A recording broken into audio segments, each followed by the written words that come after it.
Visage and Effigy look like two completely different tools. Visage pulls NPC faces out of your mods and packs them into one plugin. Effigy builds a follower from scratch, but they're both doing the same underlying job, writing a Skyrim plugin file, and they both do it with the same engine, RacerESP.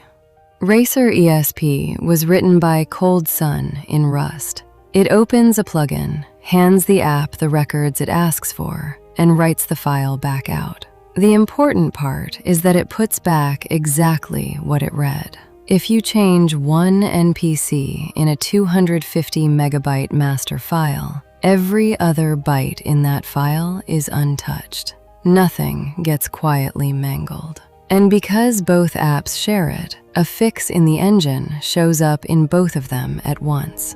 When Cold Sun fixes how faces get copied, Visage and Effigy both get that fix in their next build. He doesn't have to touch either app.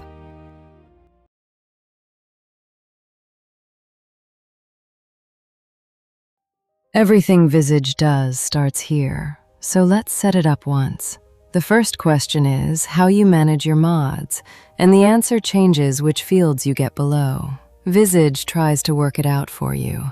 Up in the corner, it's already detected Mod Organizer 2 on this machine, but you can pick whichever one is right. Manual is for no mod manager at all, or RacerESP. Visage reads your data folder and the game's own plugins.txt. Skyrim folder is the only field that's always required. Point it at your install root, the folder with Skyrim se.exe in it, and Visage works out the data folder itself. You can see it confirmed just underneath. Mod folder is optional in manual mode. If your mods are installed straight into data, leave it empty.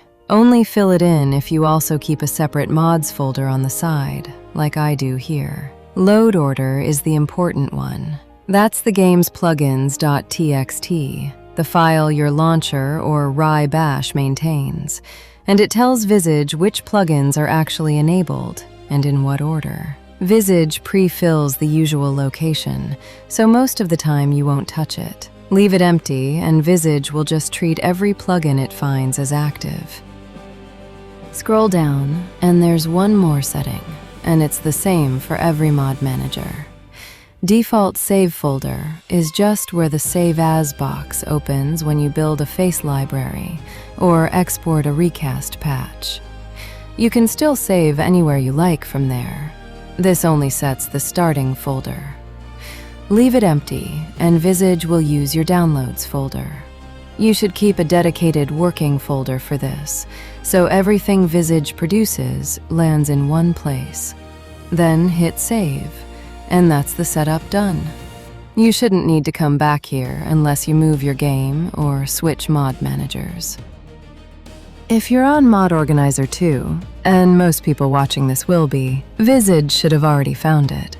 That's the detected badge on the card, and it's picked automatically. MO2 mode reads your active profile's mod list and load order, which means conflicts resolve exactly the way they do in MO2 itself, by mod priority. Whatever wins in your left pane is what Visage sees. Skyrim folder is the same as before. Your install root, the folder with Skyrim se.exe. Mod folder is not optional here. Point it at MO2's mods folder, the one holding a folder per mod.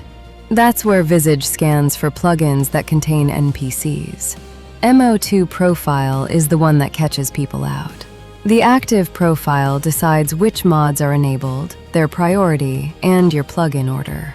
So if you run several profiles, make sure this matches the one you actually play. Visage finds them automatically next to your mods folder and lists them in the dropdown. And it shows you the full profile path underneath, so you can double-check you've got the right one. Scroll down, and there's one last setting, shared by all three modes. Default save folder is where the Save As box opens when you build a library or export a recast patch. It's just a starting point. You can save anywhere from there. And if you leave it empty, Visage uses your downloads folder. And notice there's no plugins.txt field here. On MO2, your profile already carries the load order, so Visage reads it straight from the profile. Hit save, and you're set up. Vortex works a little differently, so it gets its own set of fields. One thing to get right before you start: deploy in Vortex first. Vortex only links your mods into the game folder when you deploy, so if you've installed something new and haven't deployed, Visage won't see it. Skyrim folder is unchanged, your install root. Mod folder here is Vortex's staging folder, not your data folder. By default, that lives under App Data, Roaming, Vortex, Skyrim C, Mods. Visage shows you the shape of that path right in the description. Vortex files is the Vortex-specific part. Vortex writes the game's plugins.txt with loadorder.txt sitting beside it, and Visage reads those, plus the deployment manifest in your data folder. Between them, that's your enabled plugins and your load order. Visage pre-fills the standard location, so normally you can leave it alone. Scroll down and you can see the rest of the Vortex files card. Under plugins.txt, there's an optional skyrim.ini. That's only there for the BSA archive list. It tells Visage which archives the game is loading, so it can pull faces out of mods that ship packed in a BSA rather than as loose files. It's optional, and Visage points at the usual location in My Games already. If you're not sure, leave it as it is. Last one, same as the other two modes. Default save folder, where the Save As box opens when you build a library or export a patch. Empty means downloads. Save, and Visage is ready to go.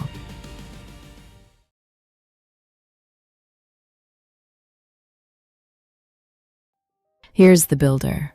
5 steps across the top. Name it, pick a mod, pick the NPCs, review, done. And you can see where you are at any point. Step 1 is just a name. And this isn't only a label.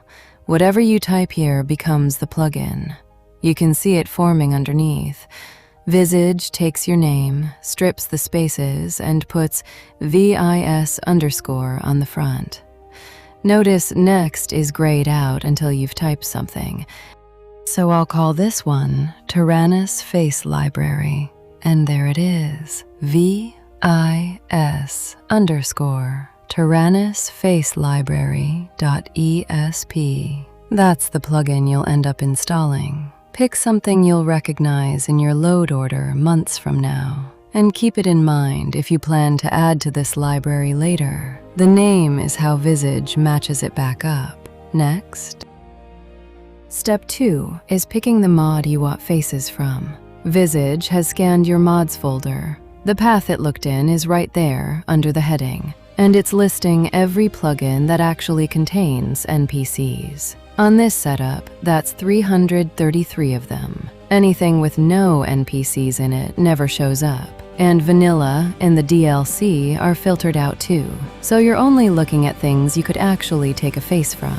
The number on the right of each row is how many NPCs that plugin has. Some are a single follower, some are collections with hundreds. That first scan takes a moment, but Visage remembers it. Next time you open this, it's near instant, and it only rereads plugins that have actually changed. If you install something new while Visage is open, hit rescan. Rather than scroll through hundreds, just type. This searches the plugin file names, so if you know roughly what the mod is called, you'll find it in a second. I'm after Tyrannus, and you can see the 10 that match, a handful of single character replacers, and then the big one at the bottom. Tyrannus Collection 3AIO. 101 NPCs in one plugin. That's the one I want, so I'll click it. Now the NPC picker, and this is where you'll spend most of your time. Every NPC in that plugin gets a card. the name, the race and sex, and underneath the form ID and the editor ID, which matter when two NPCs share a name. The filter bar across the top narrows it down. Search by name or editor ID. Filter by race, filter by sex. The drop-downs only list what's actually in this plugin, so you're never picking from options that give you nothing. And with faces is on by default. Leave it on.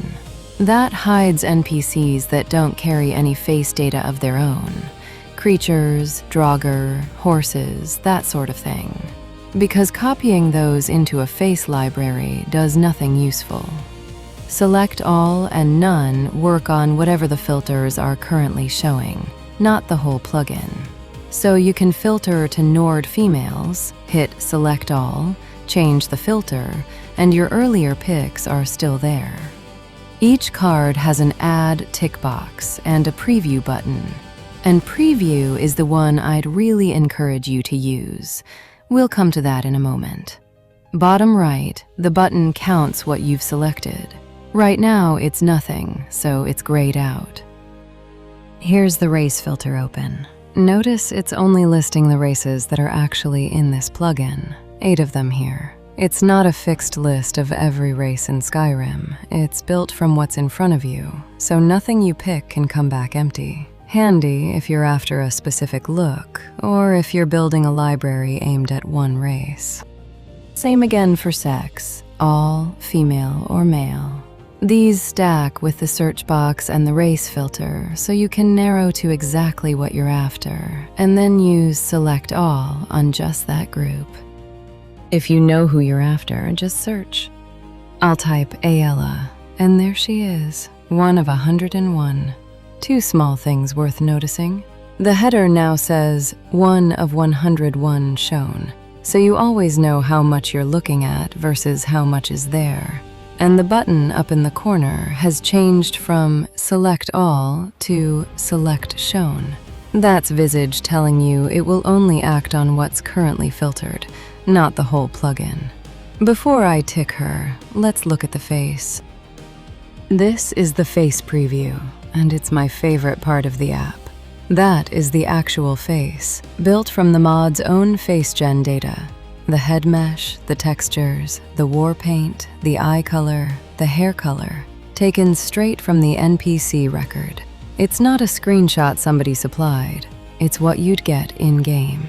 You can drag to rotate and scroll to zoom, so you can check the profile and the hairline, not just the front. The little button in the corner resets the view if you spin off somewhere odd, and nothing loads until you ask for it. That's why the picker stays quick, even with 100 NPCs on screen. Use this. Names in a mod description tell you very little. This tells you whether you actually want the face. Close, and I'll tick her. Ticking the box marks her as added, and the card lights up so you can see at a glance what you've picked. You don't have to click the little box, by the way. The whole card is the target, so anywhere on it works. Down in the corner, the button now says, Add one to library, and it counts up as you go. That's the one that commits this mod's picks. And here's the thing that makes this a library rather than a one-shot copy. After adding, Visage puts you straight back at the mod list so you can go again. A library isn't tied to one mod. You can pull a few faces out of one collection, a follower out of another, a replacer out of a third, and they all end up in the same plugin. Up top, there's now a running total, 1 NPC from 1 mod, with a shortcut through to review whenever you're done. And the mod you've already taken from is marked with a tick and 1 added, so you can see where you've been. So let me search for another mod and add a second face. This time I've picked a single character mod, just Mule, and you can see Visage has already ticked her for you. When there's only 1 NPC in the plugin, there's no real choice to make. but it still shows you the picker rather than skipping ahead, and that's deliberate. You get the chance to hit preview and actually look at the face before you commit to it. Notice her editor ID down there, T_mule_clone. That's the mod authors, and it tells you this is a replacer built on top of the vanilla mule. Add one to library. And the total ticks over. 2 NPCs from 2 different mods heading into one plugin. You can keep going as long as you like. Add 10 mods, add 50 faces. The process doesn't change. Every mod you've taken from keeps its tick, so you don't lose track. I'll stop at 2 for the video. Review. Step 4 is your last look before anything gets written. Up top, the library name and the plugin it'll produce. Then everything you've picked, grouped by the mod it came from. Mule from her own plugin, Ayala from the collection. Nothing here is locked in. Each face is a chip with a little cross to drop just that one. And each mod has a bin icon to drop everything from it in one go. And add another mod takes you straight back to the picker if you've thought of one more. The line at the bottom tells you exactly what's about to happen. Visage packages the plugin and its FaceGen data into a zip. You choose where to put it, and then you install that zip with your mod manager like any other mod. That FaceGen part matters. The faces aren't just records, there are mesh and texture files behind them, and Visage brings the right ones along with the right names. That's the fiddly bit you'd otherwise be doing by hand. Build library. Visage asks where to put it, and it's already filled in the name for you. 2 things you'll recognize from earlier. It's opened in my working folder. That's the default save folder we set in settings. And it's a zip, not a loose folder, because a zip is what every mod manager wants. Drag it into Mod Organizer or Vortex and install it exactly like a mod you downloaded. Note, the file name keeps the spaces, but the plugin inside doesn't. That's still vis_tyrannusfacelibrary.esp. Save. And here's the single most important thing in this whole video, so I'll say it slowly. Your library now has its own copies of those faces. So in your mod manager you go and untick the plugins, the 2 ESPs listed here, but leave the mods installed. Untick the plugin, not the mod. The reason is that Visage copies the records, the NPC, the head parts, the colors, but it does not copy the meshes and textures. Those stay where they are, in the original mods, and your library points at them. Uninstall the mod and you've taken the face's actual assets away. So, plugin off, mod stays. That's what frees up your load order without breaking anything. And that's a library.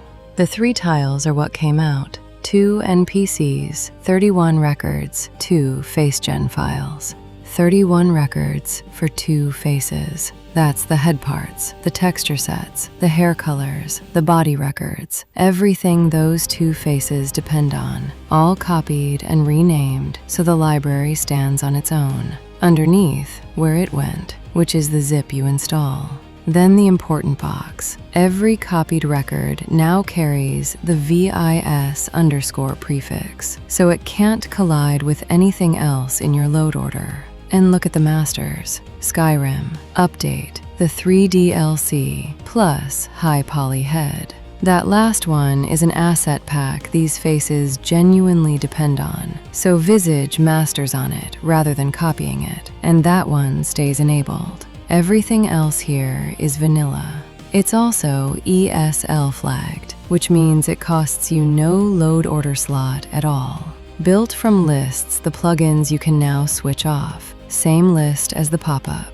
And assets come from these mods is the one people miss. These 5 mods provide the meshes and textures your library points at, so they need to stay installed, though their plugins can still be disabled. Body replacers turn up here for a reason. The copied body records use the standard body paths, so whichever body mod you run is the one answering. If you ever share a library, that list is what it was built against. Open folder takes you to the zip. Build another starts again. Install that zip, untick the 2 source plugins, and you're done.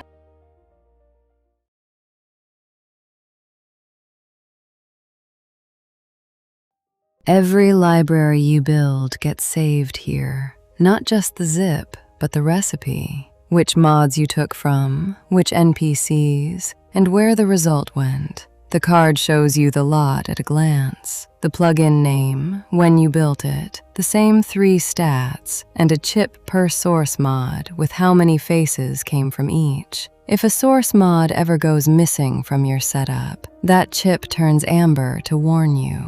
Open in Wizard is the one you'll use most. It loads this library straight back into the builder. Name, mods, NPCs, all of it, sitting on the review step. From there, you add another mod, or drop a face you've gone off, and build again. That's how a library grows. And because Visage remembers which face got which ID, rebuilding doesn't shuffle everything around. Add a new NPC, and the existing faces keep the identities they already had, which matters a lot once you've made recast patches, and we'll come back to that. Show Zip just opens Explorer with the file selected, for when you need to drag it into your mod manager. Import Face is next. That's for bringing in your own faces. And Delete only removes this saved recipe. It doesn't touch the zip you already built or anything you've installed. Import Face is the other way to get a face into a library. Instead of copying one out of somebody's mod, you bring in your own. A race menu preset you've exported, or a character you built yourself. And you don't have to go hunting for the files. Visage has already scanned your setup for exported faces, 1,498 of them here, and grouped them by the mod folder they live in, newest first. Search across faces and mods if you know the name. Those little chips on the right tell you what each export actually has. NIF is the head mesh, DDS is the face tint, JSLOT is the race menu preset, and NPC is a save PC face file. 4 chips lit up means a complete bundle. Click a row, and Visage fills in every path for you, and names the face after the export. You can rename it here. That's the name you'll see later when you're mapping faces onto NPCs, so give it something you'll recognize. And you get the same 3D preview before you commit. This time built straight from the export itself, before there's any NPC record at all. Same controls, drag to rotate, scroll to zoom. Hair color comes out of the race menu preset, the face tint out of the DDS. It's worth a look every time. Exports go wrong. A missing texture, the wrong preset picked up, and it's far better to catch that here than after you've built the library and loaded the game. Happy with it? Close, then import. Here are the 4 files it's working from: the head mesh, the face tint, the race menu preset, and the save PC face, which is where the race and sex come from. Hit import and Visage does the work. It adds a new NPC record to your library's plugin, copies the assets in, and rewrites the head mesh's texture paths so they point at the library's own copies, rather than wherever you exported from. Then it repacks the zip, and that's the step it's warning you about. Keep Visage open until it finishes. It's rewriting the actual library file, so closing it halfway is how you end up with a broken zip. Step 3 of 4 is the long one. Give it a moment. Done. And there's a bit of useful detail here. Bundle OK, female, and the race ID. That's Visage confirming it read the save PC face properly, so the new NPC gets the right race and sex rather than a guess. Then the result. The face is in, as VIS_0LDB with its own form ID. It's a proper NPC record in your library's plugin now, exactly like the faces we copied out of mods earlier, which means you can put it on anyone. And that last line is worth knowing about if you use race menu overlays. One overlay layer captured. If your preset had tattoos or body paint, Visage keeps that layer stack, and a recast patch built from this library will paint it back on. You need Recast 1.6 or newer, and race menu for that part.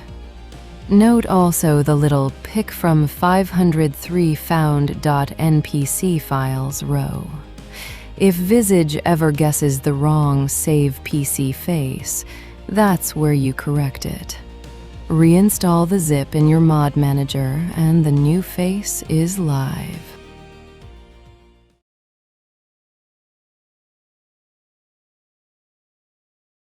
So far, everything we've done gathers faces. This screen is what you do with them.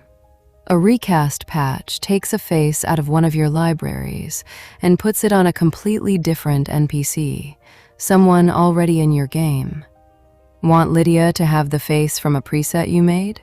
That's this. And the important part is in the empty state.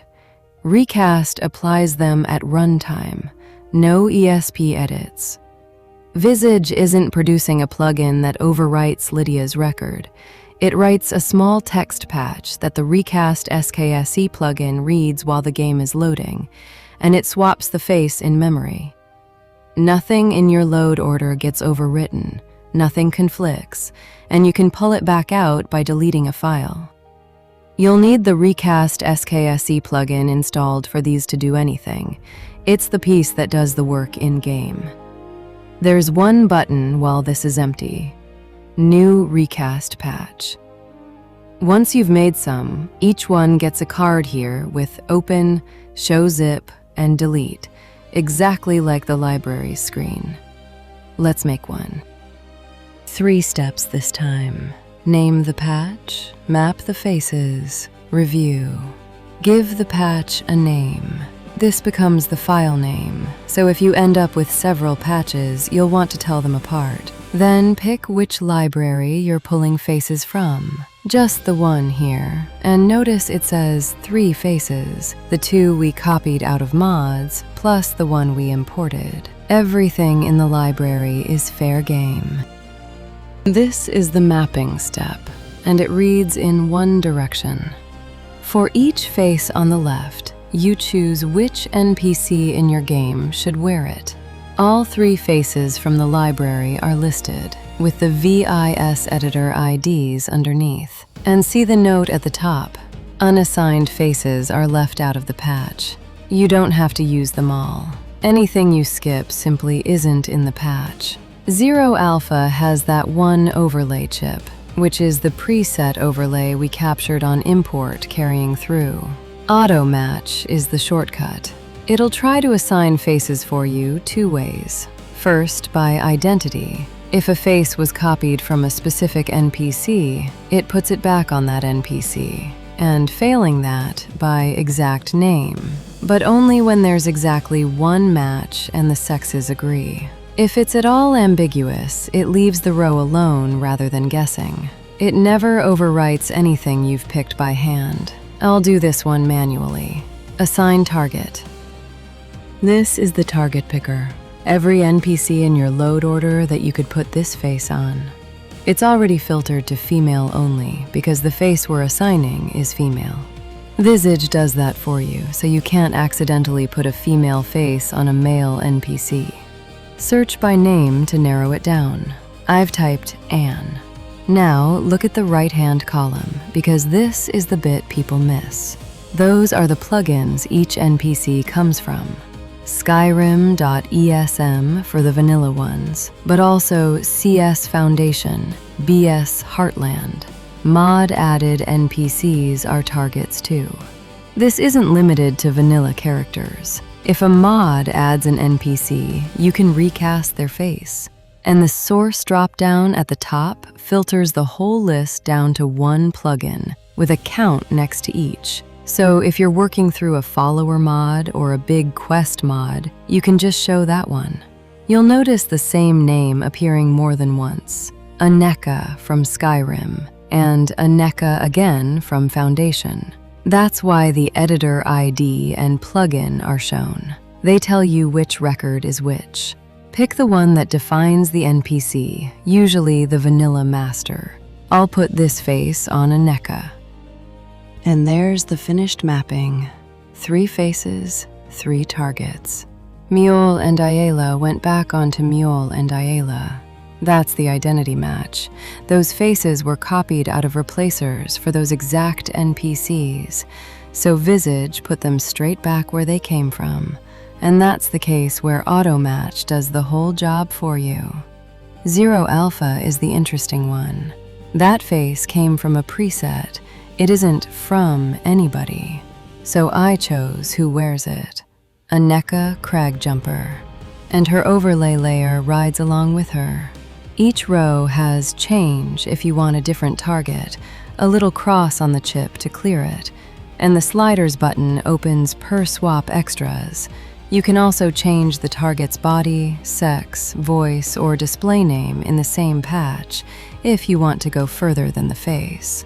Clear All wipes the lot, and it's a 2-click button so you can't do it by accident. Review 3 swaps. Last look before it's written. Each line reads target, then the face going on to them. And in the middle is what actually goes in the patch file. A form ID and the plugin it comes from. That's how Recast finds the NPC, by ID, not by name. So it can't grab the wrong person, and it doesn't need any extra dependencies to resolve who you meant. Priority decides who wins if 2 patches target the same NPC. Higher number wins. If you only have 1 patch, leave it at 100. If you're layering, a broad patch for lots of NPCs, plus a small one for a few favorites, give the small one a higher priority. And the note at the bottom. This patch paints race menu overlays, so it wants Recast 1.6 or newer and race menu. On an older Recast, it still works. You get the faces, you just don't get the overlays. Export patch. Same as before. It opens in your default save folder and names the file for you. This one's prefixed Visage Recast, so it can't be confused with the library. And look at the size difference. The library next to it is 40 megabytes, males, textures, face gen. The patch is a handful of kilobytes, because it's just a text file saying which face goes on which NPC. All the actual work is already in the library. Save. 3 swaps. Written. Install that zip with your mod manager like anything else, and read the line underneath, because it names the 2 things this depends on. 1. You need the Recast SKSE plugin. Without it, the patch is just a text file sitting there, doing nothing. 2. And this is the one that catches people. The library plugin must stay enabled. VIS_Tyrannus face library. The patch doesn't contain any faces, it points at them. So the source mods get switched off, but your library stays on. That's the whole arrangement. 1 small plugin holding the faces, and tiny patches deciding who wears them. And that's the full loop. Build a library out of the mods you've got, import your own faces into it, then recast those faces onto anyone in your game, with your load order lighter than when you started.